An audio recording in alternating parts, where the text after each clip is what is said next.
No matter the drama or the comedy in the presidential race, all politics is still local, where dynasties either thrive or die or take turns with rivals, where many times personality and popularity trump platform. In Cainta, Rizal, Mayor Kit Nieto hopes to pass on the baton to his wife Ellen, who will face basketball superstar Alvin Patrimonio. And in vote-rich Quezon City, party list representative Mike Defensor, who was once a district representative, challenges incumbent Mayor Joy Belmonte. We talked to these two to see what they need to do to either take or retain the throne.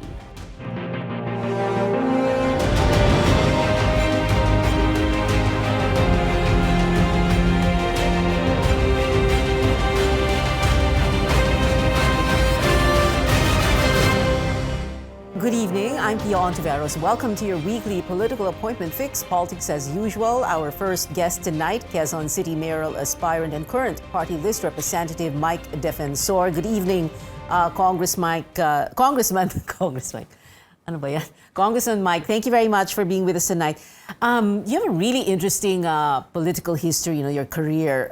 You started as one of the so-called Spice Boys back in 2000, 2001, and that was on your second term as Quezon City Congressman, and I remember that very well. You're the guys who filed the case and shepherded it, the impeachment case against President Erap, correct, Mike?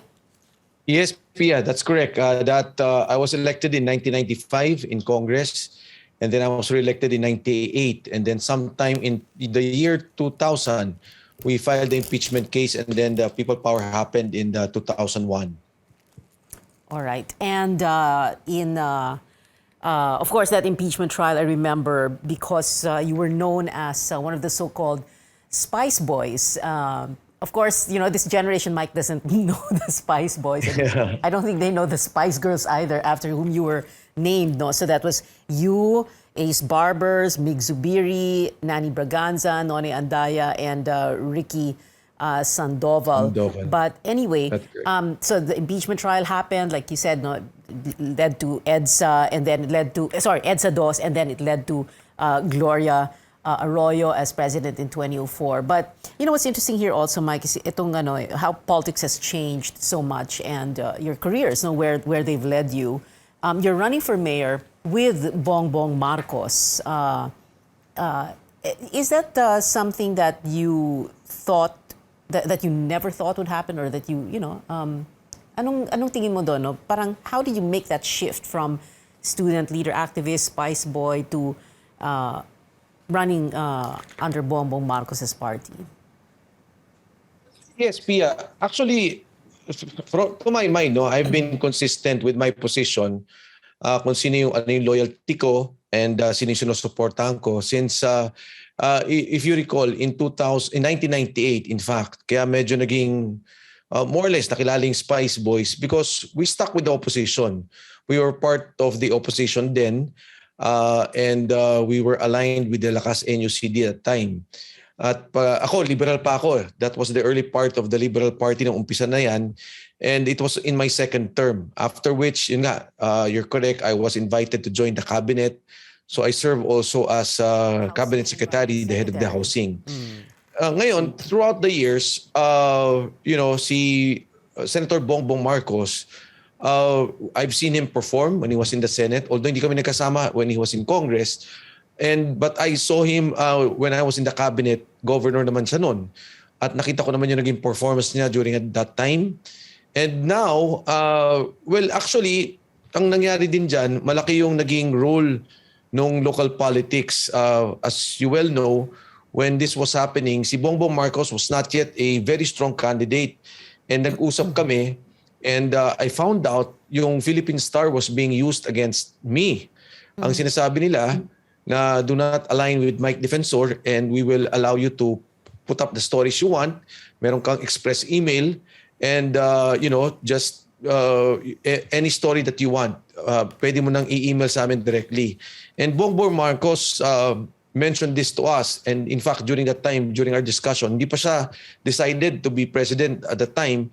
Pero binanggit niya na that whatever is the position, kasi she was still contemplating which position he would run to.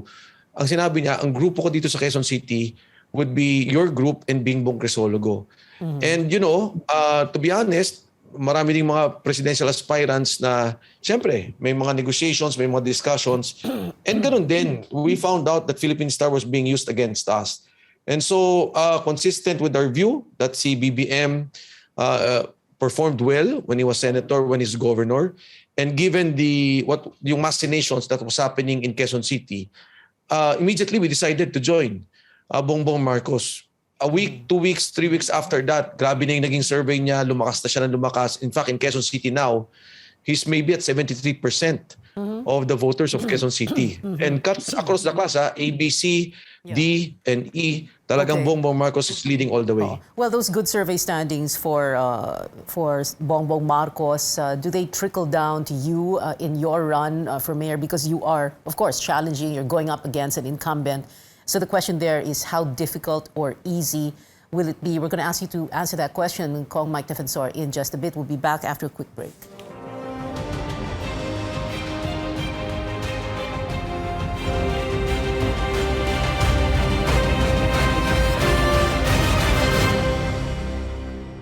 Welcome back. This is Politics as Usual. We're speaking to Quezon City mayoral aspirant and Anak Kalusugan party list representative Mike Defensor. So Mike, you're challenging an incumbent. How difficult or easy is it going to be? And those survey rankings for a BBM, does that translate to a good showing for you in the mayoral race?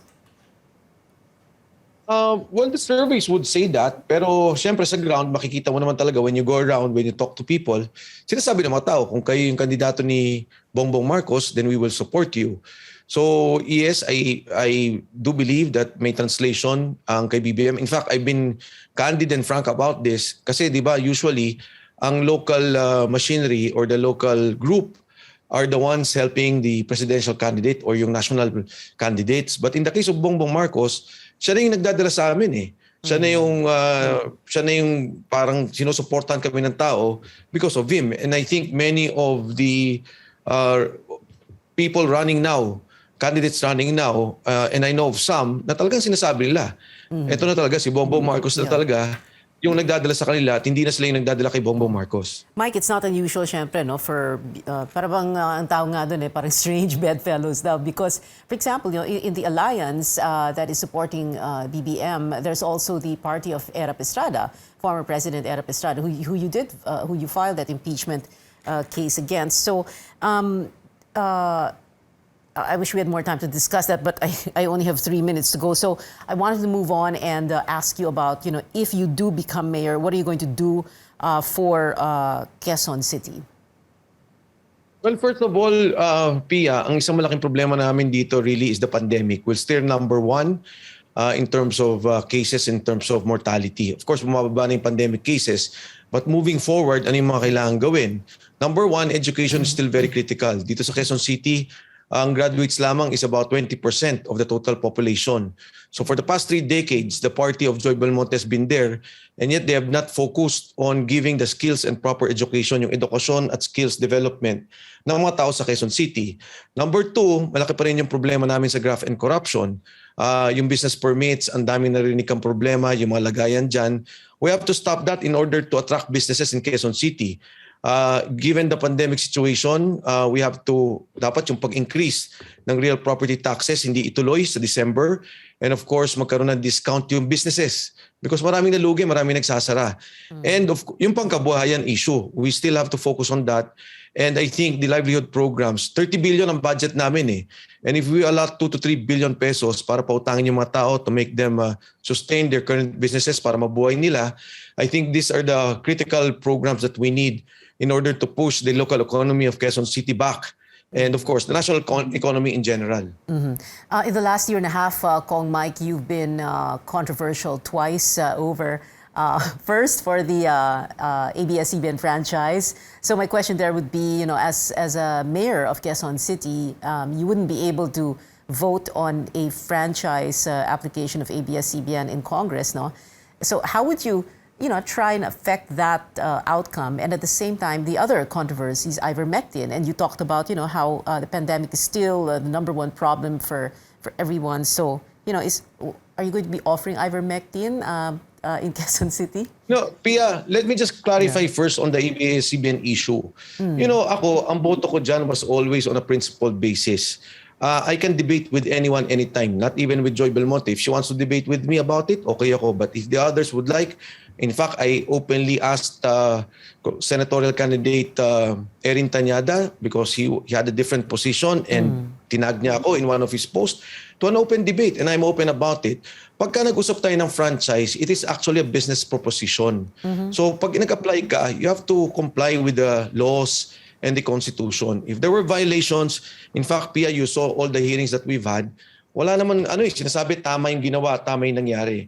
Now, look, moving backwards, i-rewind natin yung sitwasyon. If you recall, it was actually Speaker Sonny Belmonte who was speaker when the ABS-CBN franchise was renewed. For 2 years, pinatulog nila yun, hindi nila pinag-usapan. Tapos kami, na inabot, na deadline na, in fact, wala na nga yung franchise ng ABS-CBN, we had to discuss, debate, and investigate the franchise of application of ABS-CBN. Because it was about to expire, right? Okay. Yeah, because it expired in fact during that time. So kung titingnan nila yung record ko na nag-debate and I can stand by my position, at yung 2 years na pinatulog ng Speaker si Sonny Belmonte at that time, tingin ko naman mas malaki yung pagkakasala niya compared to what happened to us during the deliberations. Now, number 2, in the case of ivermectin, again, I stand by that. Hanggang ngayon, wala pa namang cure eh. At that time, when we were proposing ivermectin, ang daming namamatay sa Quezon City. Pinakamataas yung cases ng Quezon City. So, now that they have vaccination, okay lang yan. But those who would still want to ask for ivermectin, we still help them. Right. And again, it's based on a scientific and medical position. Okay, my last question to you, Kong Mike, because Ellen Nieto is waiting on the other line. You turn 53 on June 30 of all days. Very interesting, June 30. And next year, June 30, 2022, that is the day that the new president will take his oath of office. Who do you hope takes that oath? I'm very sure it will be Bongbong Marcos. Thank you very much for joining us tonight, Congressman Mike Defensor. Moving on to our next guest. Tonight, we're also joined by Cainta, Rizal mayoral aspirant Ellen Nieto. Good evening, Attorney Nieto. Thank you very much for joining us. You're not and you're joining us by phone. We have a little bit of a problem, I think, with the signal there in Cainta. But anyway, ma'am, you are not the first to run to replace his or her spouse. Your husband, Mayor Kit Nieto, has reached his 3-term limit, right? A lot of people would say that, or ask, are you going to, be a seat warmer, warm his seat for 1 term and then he'll come back after that 1 term? Ganun ba yun? Hi, Pia. Thanks for having me. Well, I anticipated that question. And yes. Can you hear me? Yes, we can. Yeah, I anticipated that question, and I think I should be looked at as someone as beyond the seat warmer. And my whole platform is just for continuity and sustainability of all the gains of Mayor Kit's 8 years. Okay. So your husband also had landslide victories, if I'm not mistaken, in 2016 and 2019. That's correct. What do you before we talk about what's going to happen itong 2022? What do you attribute this to? Bakit malakas siya? Bakit siya nanalo in those last 2 elections? Simply by his results.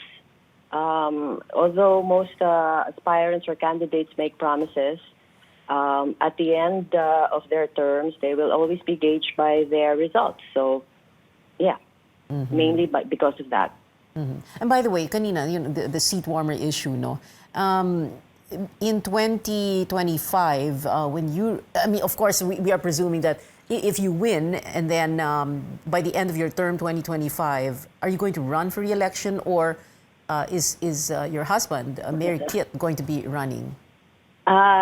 At this point, I think I haven't thought of it that far, and same with my husband. So we like to focus on 2022 first. All right. You're running against Alvin Patrimonio, who is a very popular basketball star. That doesn't make you nervous at all. I'm just happy to have a worthy opponent, I guess. Well, you're so diplomatic. It should be. Worthy opponent. Okay.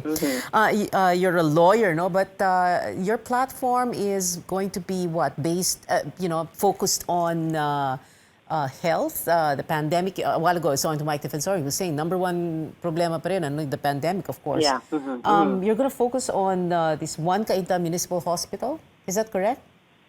Yes. First of all, the hospital has gained a lot of improvements during Mayor Kit's time. And because of that, we're able to address all the pandemic issues with COVID and all. But there needs to be done, there's a lot more to be done, especially with post-pandemic and, of course, and also not just illnesses, but also on the wellness side. That's good. Kanina I was asking about you going up against Alvin Patrimonio, and syempre, well, of course, if I ask you, what do the surveys there in Cainta say, I'm sure you're going to be saying that ikaw ang malakas dahil, you're practically, in a way, the incumbent, right? I have no opinion on that, or I have no reaction on that. I'm not the incumbent. Well, yeah, that's why I said practically. Or married to the incumbent. Okay, better. Okay. I just noticed blue pala yung kulay nyo. Bakit blue? It's always been blue, and I guess it's a common color for us, for my husband and myself. It's a favorite color. So. Okay, and palagi daw siyang nakamaong at t-shirt. Yes, that's just the everyday staple. Why? I guess for comfort. Mainly for comfort. No, because he also does his rounds daily and mostly on weekends. Sometimes naka-shorts pa siya. So, you need to feel comfortable when you do your rounds. Okay. It's just practical. All right. We're going to have to take a very quick break. More from our guest, Ellen Nieto, who's running for mayor of Cainta, Rizal, when we return. This is Politics as Usual.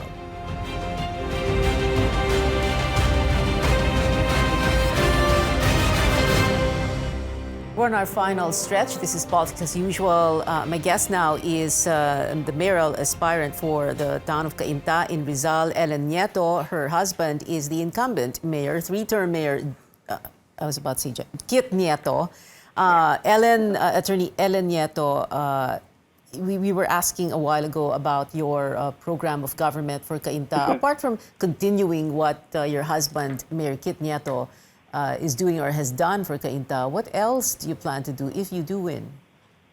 Well, I would think that aside from continuing all of those programs, they also need to go on a level 2, just to upgrade things, maybe introduce better ways to deliver health services and other social services, add more technology to it. So with the challenges of in the pandemic, I think on the technology side, that's something that it's an opportunity. Cainta is known for, pag merong bagyo, halimbawa, minsan medyo binabaha, or, do you have any plans, how are you going to handle that? For starters, Mayor Kit has already been doing his usual routine on that, the continual dredging and creation of cisterns in different areas. In fact, in my village, we already have 2 cisterns. So, but the approach, there should also be a bigger approach from the national government. And Mayor Kit has been lucky to have great guidance and support from our congressman, Jack Lares. Yeah, I was just wondering, parang you're very careful, the way you answer. Ingat na ingat, very diplomatic. So let's go a little bit light since we have to end this interview in about less than 2 minutes. No, I heard you like K-pop, BTS. You have good researchers there. Yeah. Your niece, Chantel. Sabi niya you like K-pop, BTS, is that right? Yes, I do. I like them. I like them a lot. Yeah. What's your favorite song sa BTS? If it's not not today. It should be mic drop. Akala Are ko you a you're- BTS fan? You would Well, know those. ito, lately lang, akala ko you were going to say permission to dance. But anyway, and you have a cat Yes. that has figured prominently in your lives daw. Yeah. This is the first time we got a pet. So, I'm doting on him. And my son's grown up. He's 18 years old. So I need, You need a baby to pet. take care of. Yes. Okay. Pero pag when you get busy, if you do win as mayor, paano na? Well, I take him to the office with me. If I can do that. Not your son, but the cat, right? The cat. Yeah, I'm referring to the cat. And the cat's name is Pussycat. Pussycat. Pussycat. Okay. Shorter version would be Pussy. Pussy. Yeah. Anyway, Ellen Nieto, mayoral aspirant for Cainta, Rizal, hoping to replace her husband, three-term Mayor Kit Nieto. Thank you very much for joining us Thank tonight. you for having me. Good night. We've been told before, don't talk politics at the dinner table or at a family reunion or in Viber groups and risk digital warfare. But we can talk about it here at this table on this show, your weekly political appointment fix, politics as usual. I'm Pia Hontiveros. See you back here next Tuesday, 8:30 p.m.